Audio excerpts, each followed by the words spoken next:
Hello and welcome to season 3 of the Beer Ladies podcast, everybody. I, for one, am thrilled to be back into what is the beginning now of our well-known rhythm of recording and editing and publishing fun content. And it's been a summer off. We've all had a break. We've had some beers. We've been to some festivals. We'll talk about that in a minute. But we're back, guys. We're back. It's season 3 of the Beer Ladies podcast, and thank you so much for joining us. Today, we are talking about ciders and perries, which is a little bit of a random one, considering neither of these are beers. But you know what? It's beer adjacent, and you drink them kind of like beers, so we thought we'd try them. Plus, what better to end summer off, with than just a lovely cider or a perry. So that's what we're doing today. We're going to do just a bit of a high level. What is a cider? How do you make them? Where do they come from? And how do we like to enjoy them? And you guys can tell us in the comments and over Twitter and whatnot how you like your ciders, or whether in fact you do it all. Okay, friends. So before we do ciders, let's quickly do a reminder of all of our socials and our things. We've got all the admin to get out of the way. So we are on all the socials, mostly on Twitter and Instagram. You can find us at Beer Ladies Pod. That's our handle across both, which is great. And on YouTube, you can find us youtube.com/Beer Ladies Podcast. And we have 2 ways in which you can help support the podcast, because things like podcasts cost money, so any help is good. And the first one is you could buy some awesome merch. So Katie and I are wearing, for those who are watching videos, we're wearing some merch today. I've got a light hoodie and Katie's got a t-shirt with our logo on it. So you guys can come and buy some merch, look cool, coolest kid in school and all of that. Or you can buy us a coffee, which is really a beer, let's be real. And it's at buymeacoffee.com/beerladiespod. But we've got a link tree now, actually, which you can find on any of our social profiles. And that will give you all the links to all of our different places. So whether it's our spread shop, where the merch is, or whether it's Buy Me a Coffee, or whether it is Spotify and Apple and all the different podcatchers, you can go and find and see us on all the places through one handy link. Right, admin out the way. I don't know how you remembered all that. I was like, oh my God, Thandi, I hope you know this, because I've forgotten it all. I'm so out of practice at this. I have... Same. I think we're all a bit out of practice with this. You know what? But I think it's going to be one of those things where it's like riding a bicycle, and you just have to get on and get through it, and you'll hopefully not fall. So, dear listeners, just, don't laugh too hard if we're a bit rusty. This is what taking the summer off does. Yeah. Well, speaking of summer, Katie, how about you tell us what you're drinking and give us a bit of a glance at your summer. How was it? Tell us everything. Okay, well, I'll start with what I'm drinking. I'm drinking a Longville house cider. You can see I'm holding up the bottle. It is a medium dry artisan cider made on their 500-acre family farm in the Blackwater Valley, County Cork. There you go. They have been there since 1720, the Callahan family. Made with 100% fresh apples from their farm. That's wonderful. And yeah, medium dry. I don't really like my ciders very dry. There weren't that many sweet ciders in the shop when I went looking, because obviously I left it to the last minute because I was on my holidays until yesterday. I only flew back yesterday. Oh my goodness. And it's nice. It's nice. I've been sipping it during the intro. So my summer was Fidelity. I think we were all at Fidelity, right? That was Indeed. A good beer festival. It was hot. Oh my God, it was hot. But we survived. Thandi had her fan going. We had to go outside for many, many breaks. The beer was lovely. I really liked the Wylam ale that they had was really, really interesting. I think that was one of my favorites from it. But it was really, really well organized. Shout out to everyone at Whiplash who did a great job organizing that. And then I also did Hagstravaganza on the train, which was amazing. We had a beautiful day, lovely table. Cheers to Charlotte, who got the earlier train just so she could get the table for all the people who came later. you Well know? played. And you and Lisa on the way down decided that we should all actually be on TikTok as well. So watch out, everybody. We're on TikTok too. Yeah, all she did was like, she just said, Katie, move, and we'll put it on TikTok. I was like, okay, I don't know what to do, but we did it. Yeah. Love it. And my beer, my beer from Extravaganza, there was, so many amazing. There was a number of Italian breweries that were really, really good. But then Siren had like a pancake maple white stout. It Wow. sounded a bit sickly, but it actually tasted gorgeous. It was delicious. So that was my standout beer from that. And then the That's rest of crazy my good. holiday, I'm just back from Scandinavia, which is very expensive. Oh my God, my credit card I won't be going anywhere. If I haven't paid for a ticket already, I'm not going anywhere for the next year. But it's beautiful, beautiful, beautiful. Norway is such a beautiful country. There you go. I'm very jealous of your Scandi trip. Yeah, you're not Christina jealous of my credit was- card statement. I'll just tell you that. No. No. Christina, friend, tell us about your summer and tell us and your current status. Yeah, so I went to Fidelity with, I think, everybody. And it was a lot of fun. It was so fun to kind of see everybody again at a festival. It's been so long, so I really enjoyed kind of doing that. And then other than that, I've been kind of having a low-key summer, just kind of trying to recharge and regroup coming into, I'm not in school anymore, but for some reason, September just is back to school for me and my mindset. And I'm like, okay, it's back to school time. It's time to focus and get a lot of stuff done. And event, no matter what, it's always really busy in August and September anyway. So Fidelity was a lot of fun. And yeah, so that was a great time to kind of just see everybody again. And that was the only festival I went to this summer so far. Electric Picnic I'm going to Thandi and I are going to September 2nd, I think, to talk about the history of brewing in Ireland and do a bit of a beer down there. So that will be fun. Looking forward to that as well. But been a nice kind of chill summer so far. Absolutely. And Jeepers, just myself, I think it's been somewhere in the middle. It's been super crazy, but very local. I did head over to the UK at the beginning of summer to go see family and friends.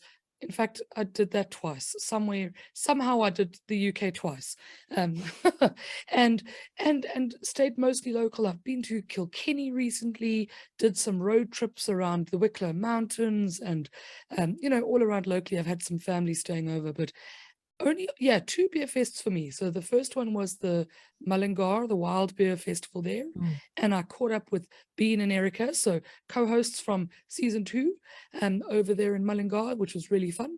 And then Whiplash. Oh my goodness, I genuinely would have died without my little handheld fan.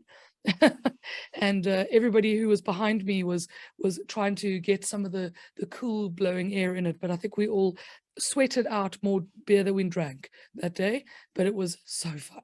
I can't remember any of my favorite beers because, well, it was already very long ago, it feels like. Yeah, it was long ago. Oh yeah.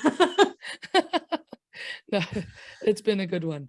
But anyway, let me end off there with what I'm drinking. I know, Christina, you're not having anything today. I've got a good old little special. So this is the pineapple and raspberry. Oh, the blur is making my things crazy. It's just called Fruit Orchard Cider. It's pineapple and raspberry, refreshing, zingy cider. I think it's meant to be the spin-off of like a Koppenberg or one of those. Yeah. But of the ones that I've tried, ciders in general, there's been this one I really like because it's not too sweet, but it's got that nice tart tanginess from the pineapple and the raspberry. And I think that combination is just magic, just works. And then there is a cidery that I've had a few times called Stonewell, but I couldn't find them today. So anyway, we'll have to just pick some up. But have a look out for those if you are cider fans or if you're looking to explore some new ciders. Whereas this one is just easy going and at no more than €2 for the bottle. Bargain. Now, Pretty there was good. something that I noticed. I drink my cider with ice. Is this controversial? Not really. Yeah, I didn't really drink cider until I moved to Ireland because I found a lot of US ciders, at least when I lived there, which was 11 years ago. So I'm sure things are very different now. And I'm sure that they were different in different places, but where I was, there wasn't a lot of selection until I moved here. And then I tried cider here and I really liked it because I like really dry cider. So Oh. back in the day of the Ladies Craft Beer Society of Ireland, we did a tour of Dan Kelly's cidery. And that was really fun to see how they made the cider and the history of the farm. And so I'm not drinking cider today, but I would recommend Dan Kelly's. An equally Scots-Irish cider. They did a talk with us back in the day, pre-COVID. And I really, really like their cider as well. And it was really interesting to hear because it's a family business and the story behind that. And then of course to drink and try their cider. So I really like Dan Kelly's and Scott's Irish cider. They're two of my favorites. If I was drinking today. But Yeah. to say from an Irish perspective, I think ice and cider is fine. I think growing up, regular order, not for me, I was never really into cider growing up, but it would have been like a pint bottle of Bulmers and a glass with ice. And Yeah. that's what people like. Bulmers it's Magners in the UK, I believe. That would have been the main macro brand. It was made in Clonmel, I think. I really don't like Bulmers. I don't know what it is about it. I'm not a big Bulmers fan either.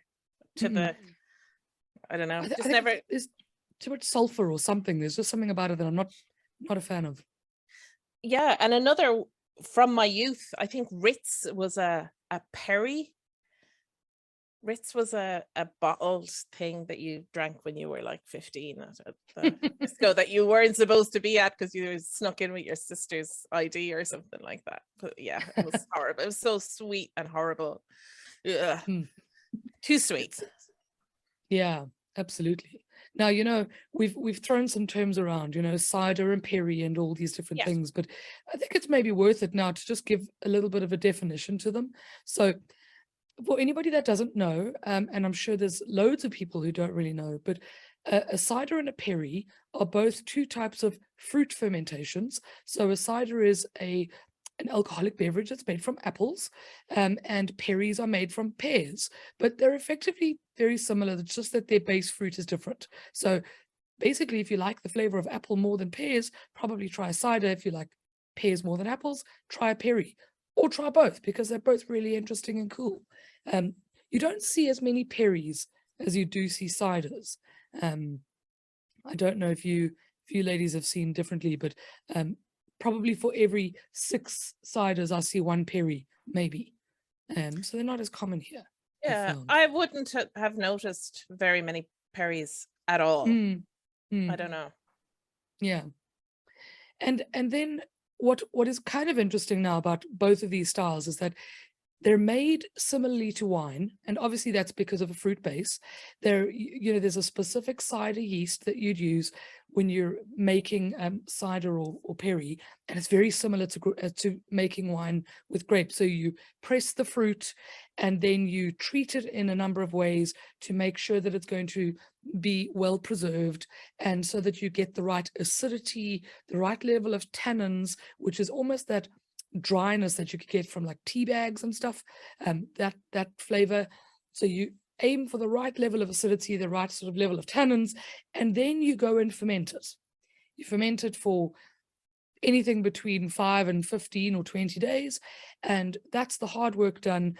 Although apparently then, now I've never made a cider, but apparently what makes commercial ciders really tricky is because they're mostly blended.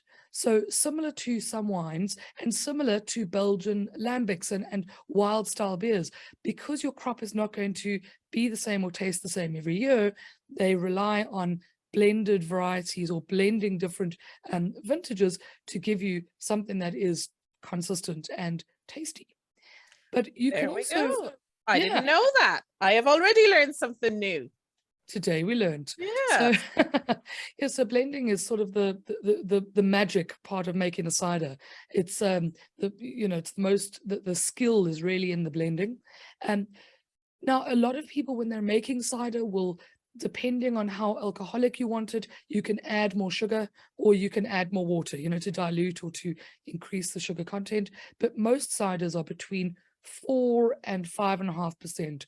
That's your typical range. So even though it's made a lot like wine, there's less sugar in apples and pears, so you don't get the high alcohol content that wine does. And then it's almost drunk like a beer. So typically in bars and pubs, you'd get a pint of cider or a half pint, typically in a long, almost, what do you call those cool glasses? With straight sides, like. It's kind of a straight, but it's got a slight upturned rim. Anyway, it's like it's a flute, I think. No, it's not a flute. Doesn't matter. Somebody else would say this. But typically you'll find them in almost slightly more delicate glassware than what you would find, let's say, a Guinness in. I don't know how much that makes a difference to the flavor. I think all the cideries decide what their glassware is. So you can get a branded glass. But you typically don't find it with ice at pubs. So I'm just clearly a pleb. I also put ice in my wine. Don't come at me. So look, you know what? Beer, cider, wine, whatever way you like it is the best way to enjoy it.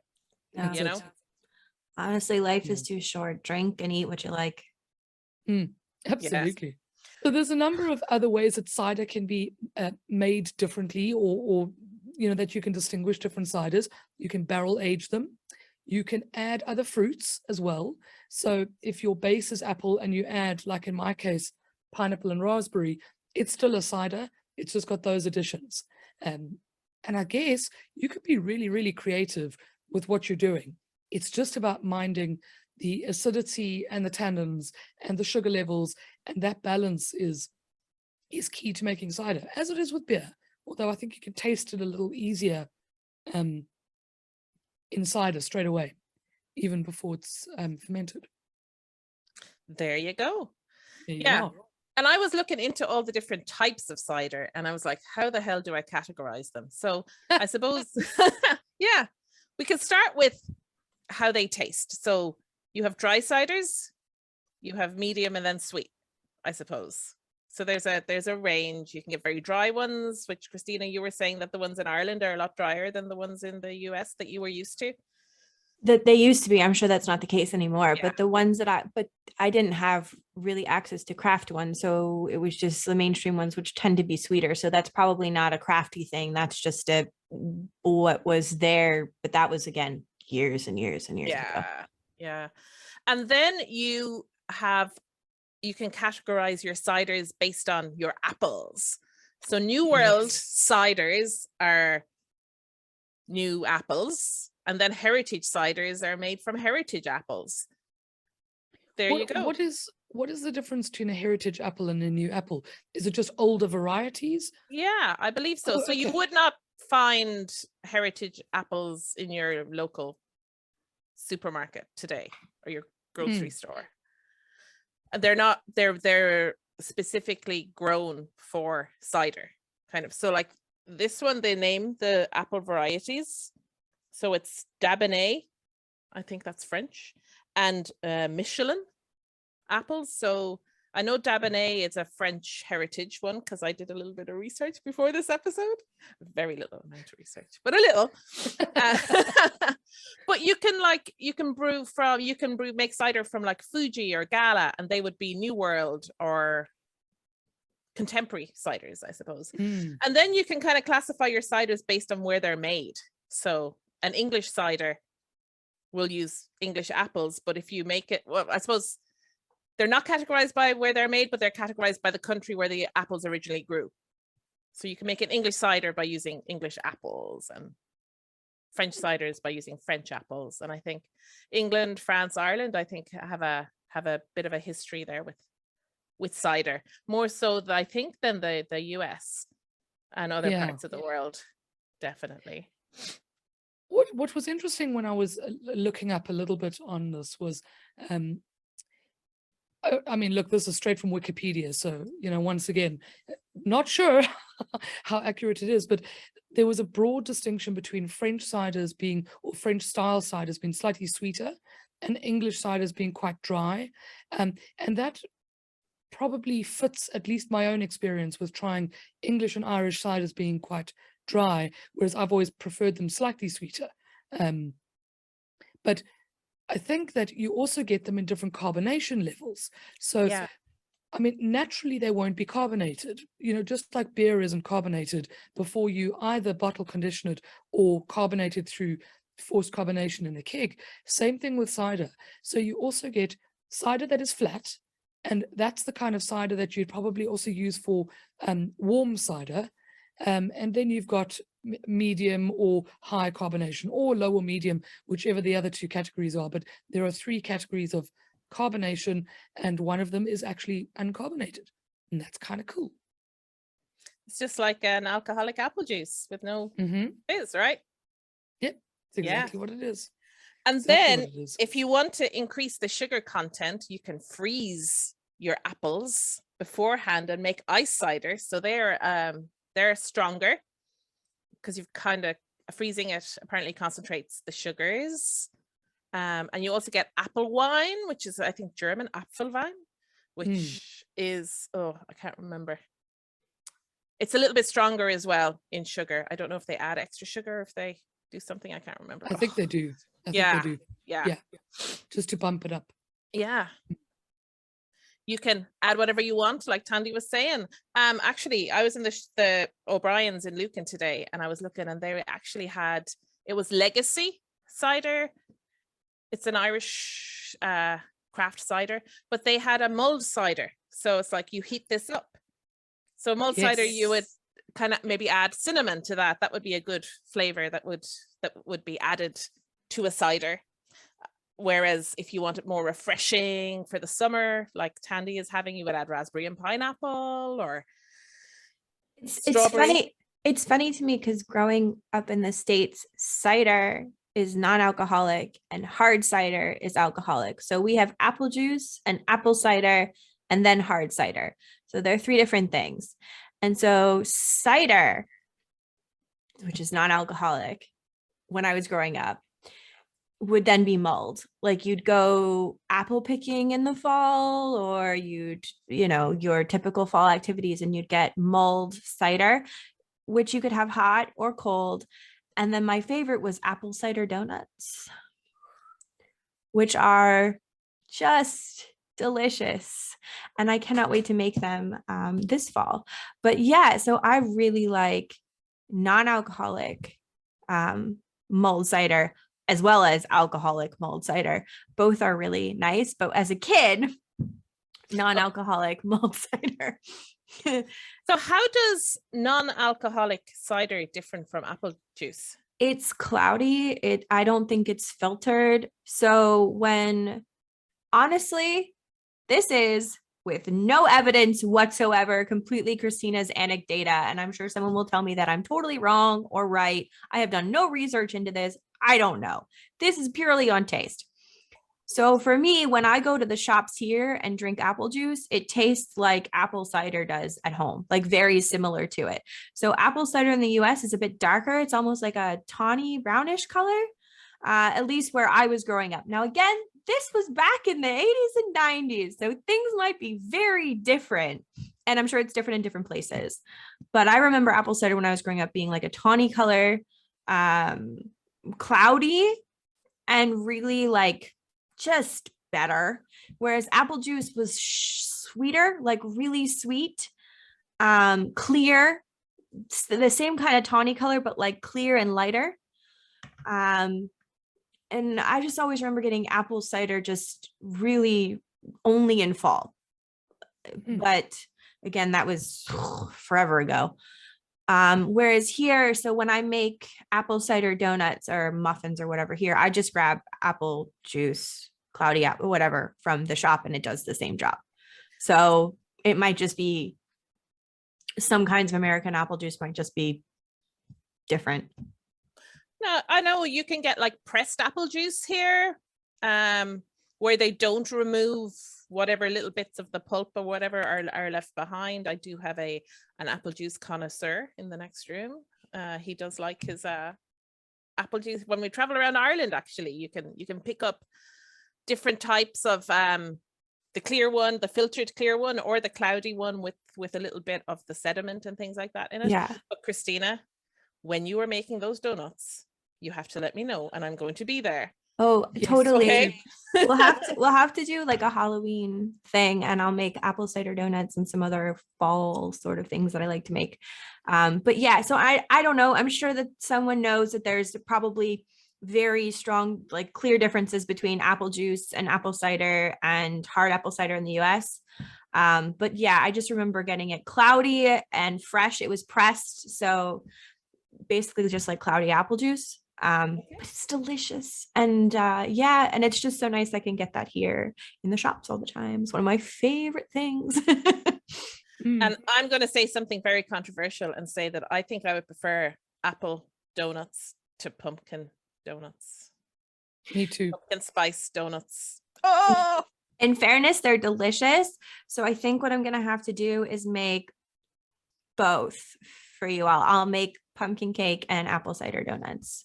And sorry, unfortunately, listeners, I can't mail these out to each and every one of you, but I will post the recipes that I use if anyone's keen. yes, and we have to have a taste off Yes. to see which cake wins. Oh, yes. My vote's already Definitely. for the apple, but that's, well, you know what? I will go into it with an open mind. They're both delicious in their own way. Well, this sounds bloody divine. I need all of these things in my life. But you raised a good thing, because I don't understand the difference between apple juice and cider, and well, hard cider and what we know as cider. For me, that sounds like the same thing. So I don't know. Maybe cider is just apple juice, or maybe it's just pressed. Maybe it's the pressed and cloudy. That's what they call it in the US. Maybe it's that. Again, I'm sure somebody knows and they're going to tell us, and Mhm. I would really appreciate that because I have no idea. I just know what Yeah. I like to drink. That's awesome. Oh, and Katie, speaking of, I'm supposed to talk about the history of cider, speaking of apple varieties and varieties of drinking, before I lose the run of myself and completely forget. I am not a cider historian, so I have found some articles on JSTOR, which is a scholarly journal sort of search engine. So I will cite people who hopefully know a lot more than I know about this. Speaking of sort of the difference between cider in regions and the different kinds of apples that Katie brought up, I found a really interesting paper called A Mouthful of Diversity, Knowledge of Cider Apple Cultivars in the United Kingdom and Northwest United States, which is a mouthful. But anyway, it's really interesting because they interview all of these people who make cider, and they talk about sort of the varieties of apples and what they're knowledgeable about and how they come across this knowledge and sort of the diversity of cider making and I really highly recommend kind of looking through this paper, which I will link down below. So yeah, it was really interesting figuring out what people know about cider apples. So from this, they did talk a little bit about sort of the history of apples and cider making, which is kind of what I pulled the paper for. And with this, they traced it back to potentially the Epic of Gilgamesh. They talked about how fermented beverages were sort of mentioned there. So there might be a link there. But I have seen other people argue in different places. They do talk about that cider making and cider fermented fruit was widespread in Central and Southern Asia, and that this probably migrated along with humans across Europe. So I thought that was really interesting. And then I found an article on the Washington State University website, and again, I'm going to link this. And they found a recorded reference to cider dating to the Roman times, 55 BCE. And Julius Caesar found Celtic Britons fermenting cider from native crab apples, is what they said. And then it went on to the Normans and things like that.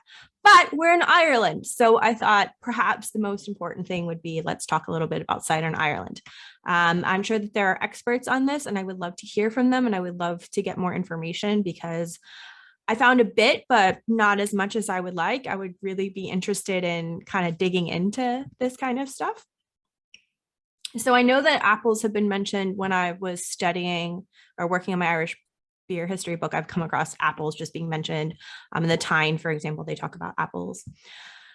But it, I did find one reference. This was on Wikipedia, but it was also mentioned in other sources. They talk about the first definite mention of cider is in an Irish 12th century document from Ulster dating to 1155. A chieftain's praised for the quality of his cider, but they don't tell me what document it is. So I can't see it. And I would love if someone has this reference to send it to me because this is kind of vague and I would really like to know what text. So I can actually, see it myself because I'm really interested. So I would like to kind of dig around myself a bit. So on the other hand, Susan Lyons did a really interesting study on urban sites in medieval Ireland, and she absolutely found apples.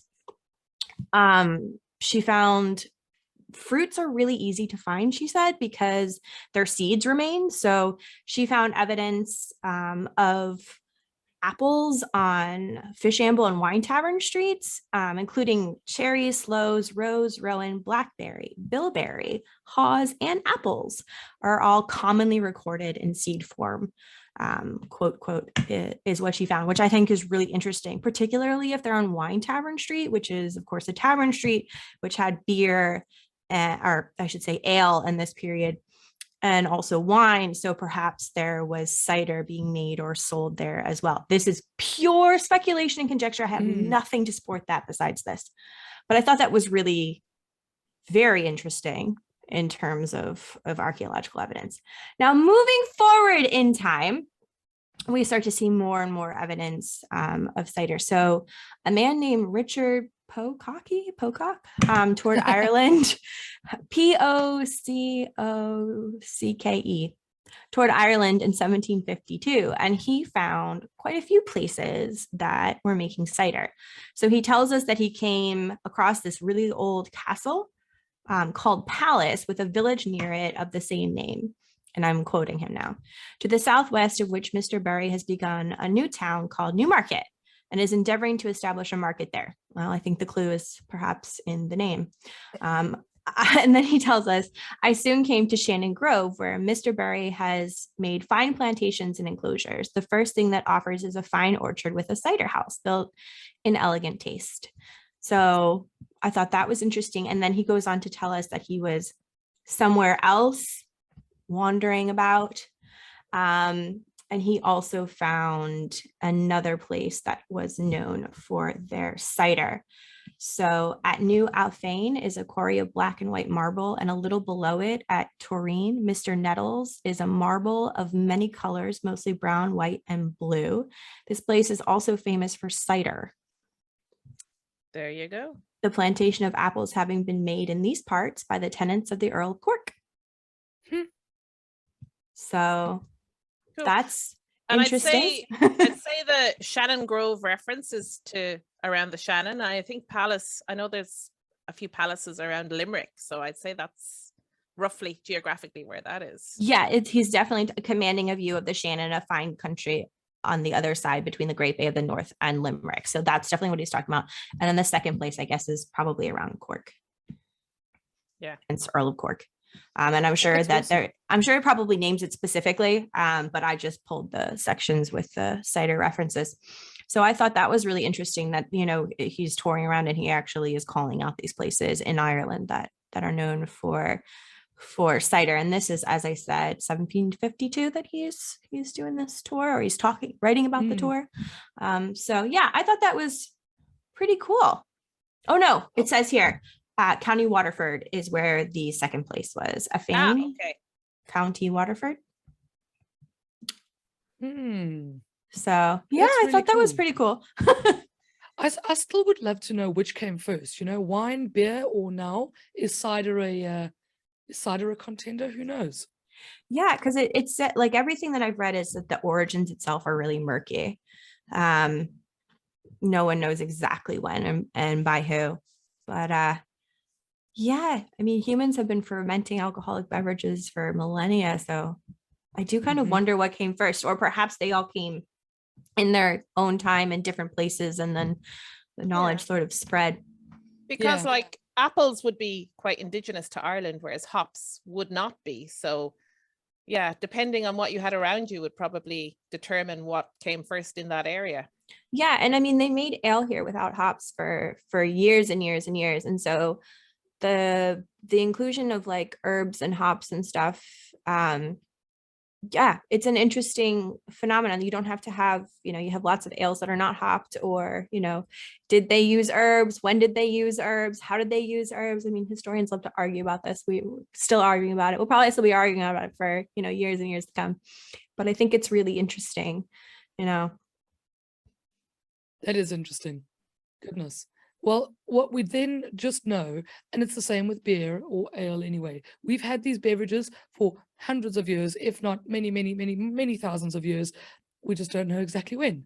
So as usual, lots of questions about the origins of such beverages. But it's good to know that, I mean, England and Ireland are quite well known for apples and cider. So we're definitely in the right country yeah, for this kind of thing. I read something recently that was when I was making my Skolteen recipe, which was the whiskey beer thing from Longville. The second source I found for that was this novel that was written by a woman in the 19th century, I believe. 19th century, I think, off the top of my head. Oh boy, please tell me if I'm wrong on that. I'll know when I look up my article after this. But anyway, she talks, I believe it's in this, she talks about how it's the family. The family likes to read all these old stories and old novels, and how she described it so eloquently as this was their way to commune with the dead, to like commune with the past. And I sometimes view like drinking beer or cider or ale, something that's been around so long, as also sort of this way to commune with the dead, with the past. It's this kind of, not universal because not everybody does it, but it is something that transcends historical periods and classes and groups. It's something that we can kind of, or many of us might do. So it's something that I enjoy to commune with, my historical people when I'm writing about the book. It's like, oh yes, I also do this. I also enjoy a beer after work, or I also enjoy, having a beer with some friends. And so I think it's kind of, or cider, as the case may be, a nice cider on a hot day. You really can't beat that. So I think there's something, when we're talking about the origins of something so old, I just think it's kind of cool to still have access to something that you can just pick up on the shelf and be able to sort of think about how long this has existed and be part of the story. Yeah. Actually, when I was on my holidays in Stockholm, I was on one of the menus in the bar on tap was a cloudberry braggot. And that reminded me of the braggot that you made. So obviously I had to have that. But it was nice. It was okay. It was a Viking themed tourist bar, but it was still nice to have something that's not really mainstream, that would have been imbibed by people of that age or era, So do you think braggott's going to be the new cool style for the home brewers to revive? Why not?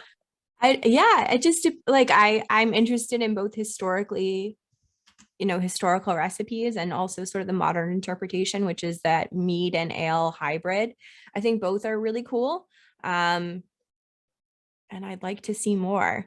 I think it's a fun drink. I had fun making the sort of medieval style of it. I like to try sort of modern interpretations as well. I think it's just fun. It's really cool. I think, experimenting with our beverages is just a good time. I think it's really cool. Yeah. And you can get a black cider is what it's called, which is a cider with hops and barley, which is really a cider / beer mix. I've never tried one of these. Yeah, it is a hybrid, or you can get hopped cider as well. Really? That's interesting. I didn't know that. I didn't. Well, there you go. Now I've taught you something new, Thandi. Yes. For a change. That's really cool. I wonder if anybody is making any of these and whether we couldn't find one to taste, because that must be very interesting. I want to try that now. Yeah. Surely someone has made one, or I'm sure we can find something. Although, you know, I am having a bit of a hazy flashback to Whiplash, and I'm pretty sure that there was somebody there with some kind of beer cider hybrid. I'm not sure I tried it, but I'm just having a... We're going to say maybe I'm having a fever dream. It was the heat went to our heads. Oh my gosh. It was the heat. It was so hot. It really was. But what can you do? We live in Ireland, you know, we don't expect that kind of weather. Well, you can't plan for that. It's so funny. I mean, like, I'm from somewhere that's really, really hot, but I've grown accustomed to the weather here, and now it's like, oh my gosh, it's so hot, I can't cope. And my friends back home are like, what are you talking about? It's like, that's nothing. I mean, it's so hot. Same. All of the above. Yep. Yeah, my friends in South Africa just mock me. They're like, what do you mean it's 25 degrees and you're complaining? That's, you know, that's winter weather for us. I'm like, well, stop it. It's boiling. I'm dying. I'm sweating to death. How long does it take you to become acclimatized? It took me a couple years. So when I first moved here, I spent the summers freezing. Like I was in like sweatshirts, hoodies, jackets all the time. But that said, it's a different kind of heat here. It's like hotter. It's hotter here and it's colder in the winter. It's very bizarre. I've explained this to my family. It's not anywhere near as cold as anywhere I lived in the US during the winter. It is, but we had dry winters. So here, the cold like seeps into your bones almost. You can't kind of shake it unless you're like, get in the shower or get a heated blanket or that kind of a thing. And I think it's also the same in the summer where it's because it's so humid. You kind of feel like you're wearing a wet, hot blanket in the summer. And also like my house is really old, so it's designed to keep the heat in. So when it's hot, it's hotter in my house than it is outside. I think that kind of factors into it. For some reason, it feels hotter, even though it's not as hot temperature wise. And I think it's also AC. Like I'm used to, when you're inside, the AC is blasting, so you can just cool down really easily. And here it's just, we just have a fan. Yeah, I know. There was an article in either the New York Times or the Washington Post that I read about why Europe is like, so because the heat wave this summer in Europe wasn't that intense, I suppose, by some of the US standards, we'll say in like Texas and Arizona, but they were like, why it hits differently. And it was like, 28 degrees in Ireland is like, 115 degrees in the US, kind of, because our infrastructure isn't built for it. And the humidity is it's just, you're so sweaty and horrible. What was really interesting, sorry to cut across you, when I was in the UK for one of the times, and I think it was early July, there were heat warnings at this stage already. And on my last day there, a couple of trains were cancelled in and around London because the railways were too hot. And with all the friction of getting trains onto railways, you just can't do it. They had to be like cooled down, stopped, and everything had to be measured out really carefully to make sure that there wasn't going to be, too much pressure put on just the railways. Now, in a country that like England, which really does run on its railways, that is a huge disruption. So let alone sweating because you're just uncomfortable and not having aircon. If you just can't even get home, or you can't get anywhere and you're stuck in bus stops and train stations.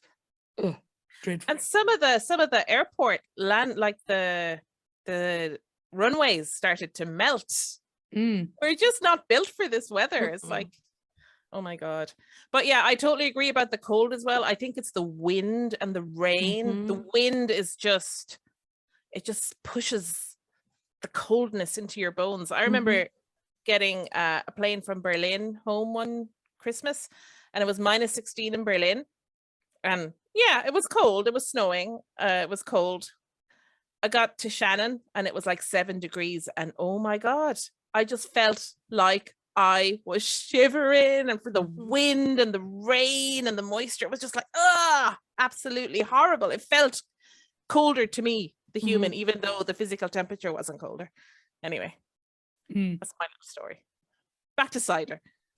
Back to summery goodness. Yeah. Cider in hand. Oh yeah. I actually only wanted to add one more thing, unless anybody's got more, but there are actually Bjcp style guidelines for cider.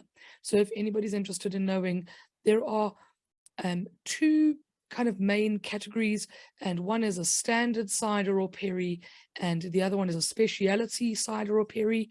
So your specialities are going to deal with things like whether it's been barrel aged or mixed with any other fruit, or had herbs or spices added to it. So it's basically a wild card, category for ciders. But within the standard ciders, we've got New World Cider, which you mentioned, Katie, English cider, French cider, New World Perry, traditional Perry. And I don't know hugely the differences between them, but as I understand, English will be drier, mostly very clear. Let's look at New World. New World also mostly clear, and I think it does depend on the apple varieties used. So cider apples can include, it's a whole sort of category of apples, as opposed to eating apples and cooking apples. I think that's the main distinction of apples, is cider, eating, and cooking, I think.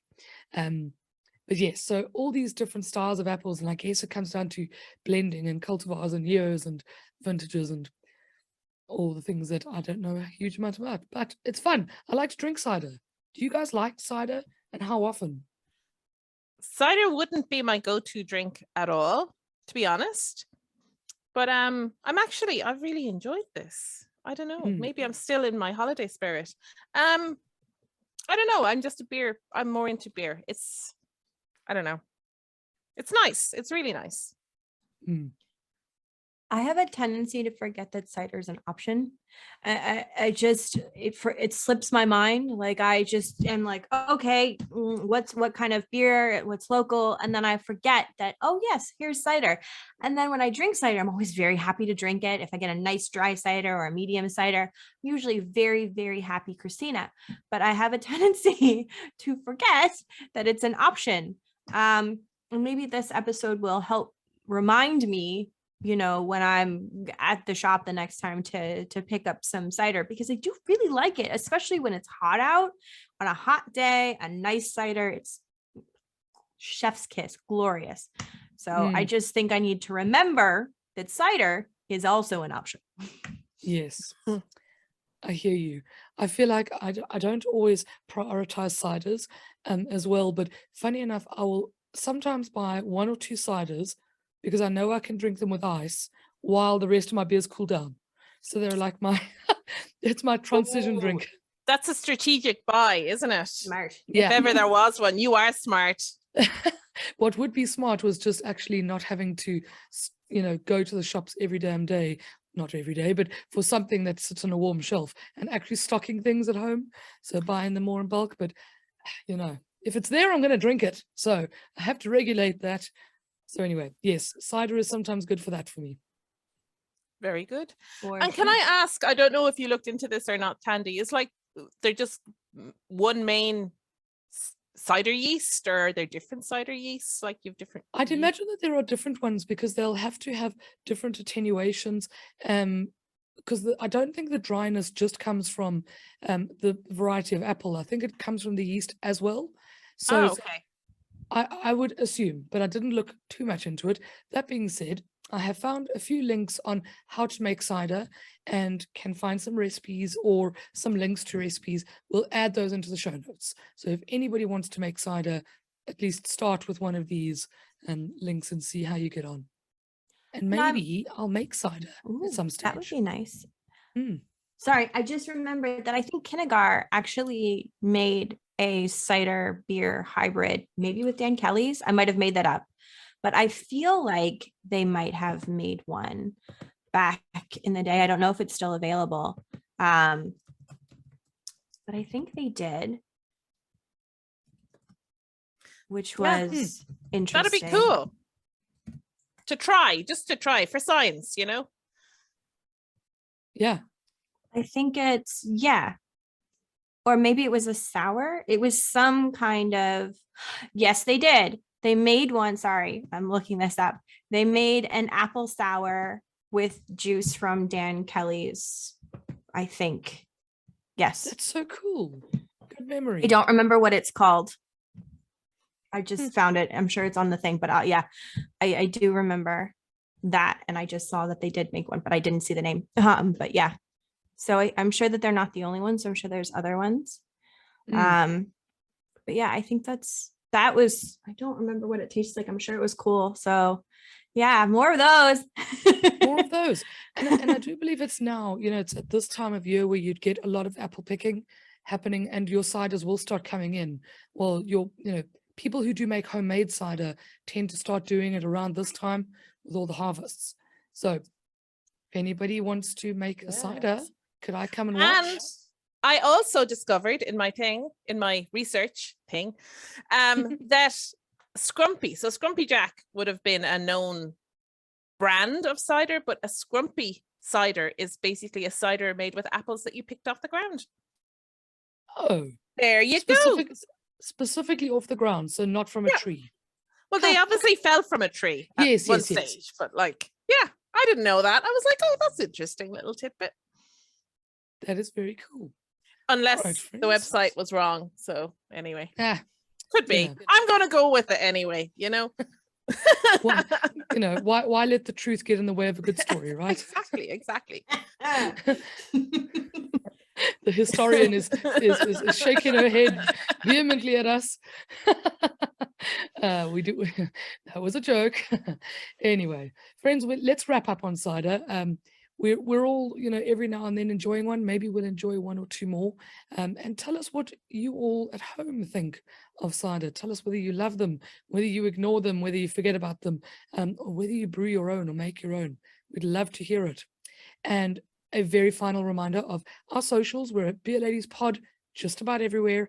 And on our Twitter and Instagram profiles, we have a link tree now. So if you wanted to go buy some merch or buy some coffee /beer, the links are all there. And you can also watch us on YouTube if you wanted to see our faces while we talk about things. And otherwise, welcome back to season 3, everybody. We will see you next week. Goodbye, friends, and bye, everyone.